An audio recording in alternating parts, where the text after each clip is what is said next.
How to replace a Relax the Back Hale Premier ZG Recliner body pad. To get started, unplug the chair. Remove the head pillow. Unzip the back of the body pad, then slide the top of the body pad over the backrest frame to the front.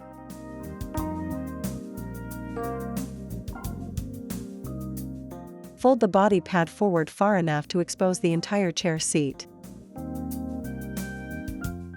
Open the seat zipper, then fold the seat cloth to the rear to expose the hoses and connectors. Disconnect the two sets of connectors and the air hose banks. To disconnect the air hose banks, squeeze inward on the ends until the locking tabs clear the opening and then pull the air hose banks apart.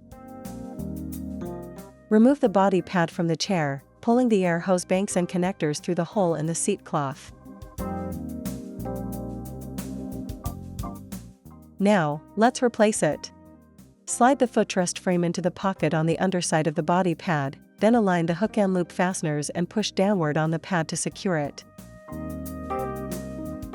Feed the two cables and the air hose bank through the hole in the seat cloth, then connect them.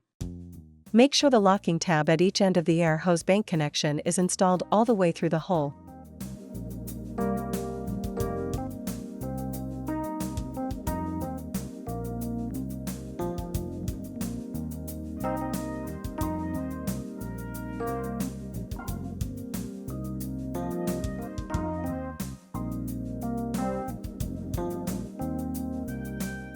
Close the seat zipper. Lift the body pad, push it firmly toward the backrest, then lower it into position. Align the hook and loop fasteners on the body pad with those on the chair, then press firmly to secure them. Pull the top of the body pad over the backrest frame, then close the body pad zipper.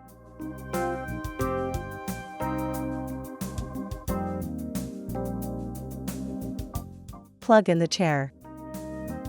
Place the head pillow into position, pull the flap through the retaining strap on the back of the chair until the pillow is at the desired height, and you're done.